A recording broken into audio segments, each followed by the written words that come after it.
O Evangelho segundo o Espiritismo. Lido e escrito. Capítulo 9. Bem-aventurados os que são brandos e pacíficos. Bem-aventurados os que são brandos e pacíficos. Injúrias e violências. Instruções dos Espíritos, a afabilidade e a doçura, a paciência. Obediência e resignação. A cólera. Injúrias e violências. 1. Bem-aventurados os que são brandos, porque possuirão a terra. Mateus 5. 5. 2. Bem-aventurados os pacíficos, porque serão chamados filhos de Deus. Mateus 5. 9. 3. Sabeis que foi dito aos antigos: não matareis, e quem quer que mate merecerá condenação pelo juízo. Eu, porém, vos digo que quem quer que se puser em cólera contra seu irmão merecerá condenado no juízo, que aquele que disser a seu irmão, raça, merecerá condenado pelo conselho, e que aquele que lhe disser, és louco, merecerá condenado ao fogo do inferno. Mateus 5, 21 e 22. 4. Por estas máximas, Jesus faz da brandura, da moderação, da mansuetude, da afabilidade e da paciência, uma lei. Condena, por conseguinte, a violência, a cólera e até toda expressão descortês de que alguém possa usar para com seus semelhantes. Raça, entre os hebreus, era um termo desdenhoso que significava homem que não vale nada, e se pronunciava cuspindo e virando para o lado a cabeça. Vai mesmo mais longe, pois que ameaça com o fogo do inferno aquele que disser a seu irmão, és louco. Evidente se torna que aqui, como em todas as circunstâncias, a intenção grava ou atenua a falta, mas em que pode uma simples palavra revestir-se de tanta gravidade que mereça tão severa reprovação? É que toda palavra ofensiva exprime um sentimento contrário à lei de amor e da caridade que deve presidir as relações entre os homens e manter entre eles a concórdia e a união, é que constitui um golpe desferido na benevolência recíproca e na fraternidade, é que entretém o ódio e a animosidade, enfim, que, depois da humildade para com Deus, a caridade para com o próximo é a lei primeira de todo cristão. 5. Que queria Jesus dizer por estas palavras: bem-aventurados os que são brandos, porque possuirão a terra, tendo recomendado aos homens que renunciassem aos bens deste mundo e havendo-lhes prometido os do céu? Enquanto aguarda os bens do céu, tem o homem necessidade dos da terra para viver. Apenas, o que ele lhe recomenda é que não ligue a estes últimos mais importância do que aos primeiros. Por aquelas palavras quis dizer que até agora os bens da terra são assambarcados pelos violentos, em prejuízo dos que são brandos e pacíficos, que a estes falta muitas vezes o necessário, ao passo que outros têm o supérfluo. Promete que justiça lhes será feita, assim na terra como no céu, porque serão chamados filhos de Deus. Quando a humanidade se submeter à lei de amor e de caridade, deixará de haver egoísmo, o fraco e o pacífico já não serão explorados, nem esmagados pelo forte e pelo violento. Tal a condição da terra, quando, de acordo com a lei do progresso e a promessa de Jesus, se houver tornado o mundo ditoso, por efeito do afastamento dos maus. Instruções dos Espíritos. A afabilidade e a doçura. 6. A benevolência para com os seus semelhantes, fruto do amor ao próximo, produz a afabilidade e a doçura, que lhes são as formas de manifestar-se. Entretanto, nem sempre há que fiar nas aparências. A educação e a frequentação do mundo podem dar ao homem o verniz dessas qualidades. Quantos a cuja fingida bonomia não passa de máscara para o exterior, de uma roupagem cujo talhe primoroso dissimula as deformidades interiores? O mundo está cheio dessas criaturas que têm nos lábios o sorriso e no coração o veneno, que são brandas, desde que nada as agaste, mas que mordem a menor contrariedade, cuja língua, de ouro quando falam pela frente, se muda em dardo peçonhento, quando estão por detrás. Essa classe também pertencem esses homens, de exterior benigno, que, tiranos domésticos, fazem que suas famílias e seus subordinados lhes sofram o peso do orgulho e do despotismo, como a quererem desforrar-se do constrangimento que, fora de casa, se impõem a si mesmos. Não se atrevendo a usar de autoridade para com os estranhos, que os chamariam à ordem, acham que pelo menos devem fazer-se temidos daqueles que lhes não podem resistir. Envaidecem-se de poderem dizer: aqui mando e sou obedecido, sem lhes ocorrer que poderiam acrescentar: lhe sou detestado. Não basta que dos lábios manem leite e mel. Se o coração de modo algum lhes está associado, só há hipocrisia. Aquele cuja afabilidade e doçura não são fingidas nunca se desmente, é o mesmo, tanto em sociedade, como na intimidade. Esse, ademais, sabe que se, pelas aparências, se consegue enganar os homens, a Deus ninguém engana. Lázaro. Paris, 1861. A paciência.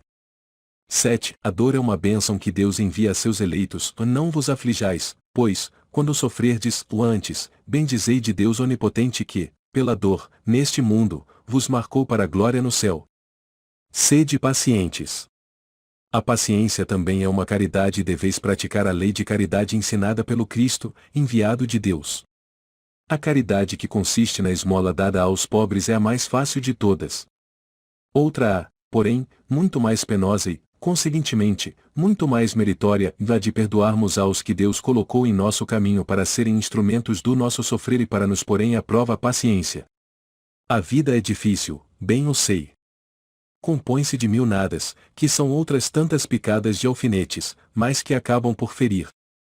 Se, porém, atentarmos nos deveres que nos são impostos, nas consolações e compensações que, por outro lado, recebemos, havemos de reconhecer que são as bênçãos muito mais numerosas do que as dores.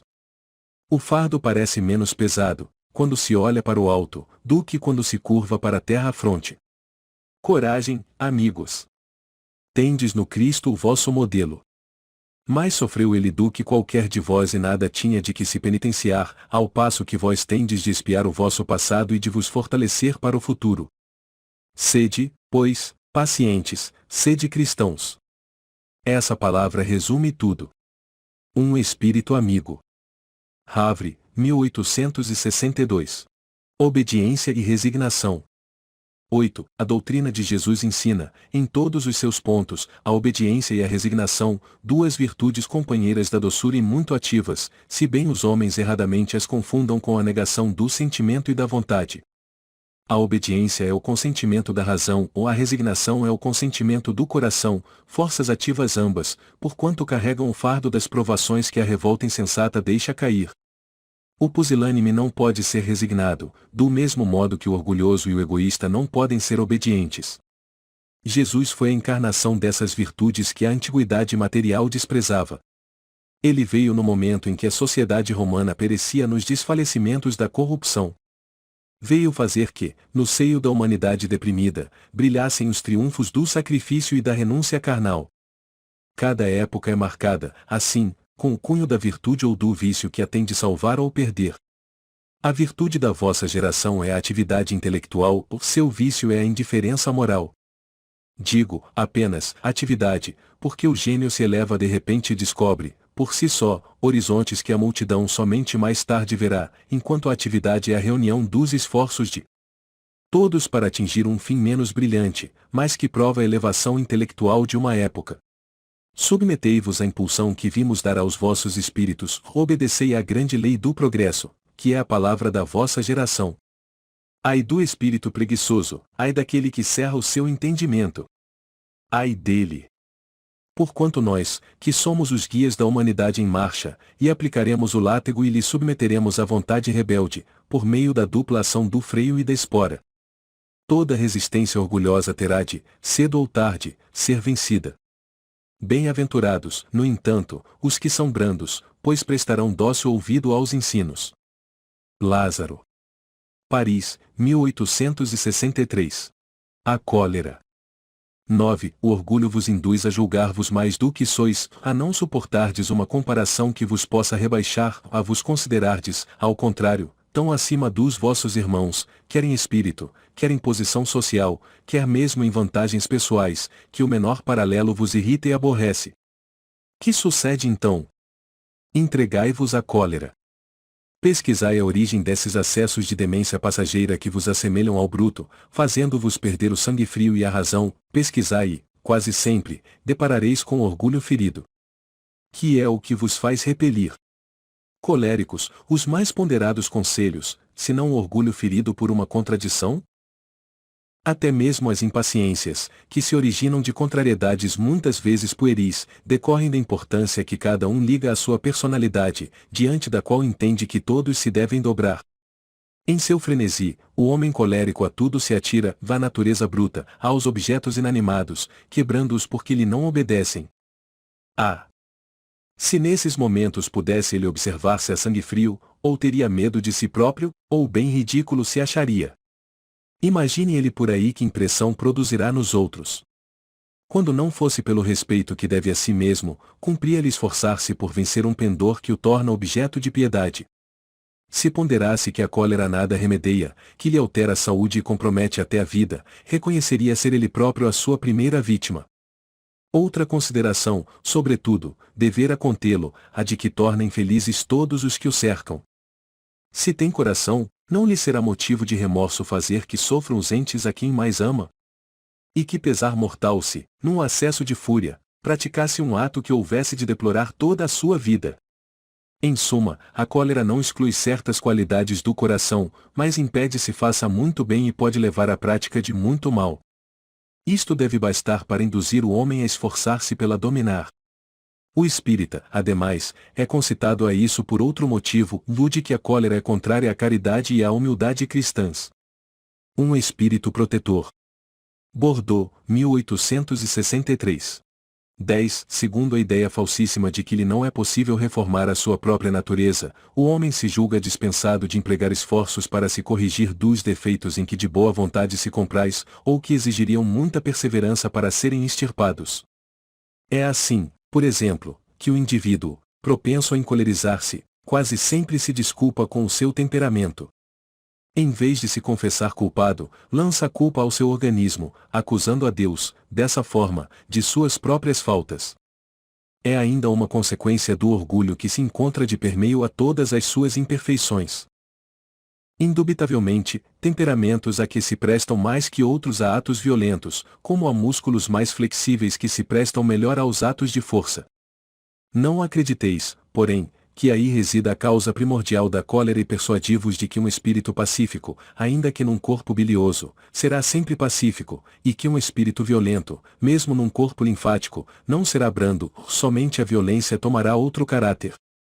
Não dispondo de um organismo próprio a lhe secundar a violência, a cólera tornar-se-á concentrada, enquanto no outro caso será expansiva.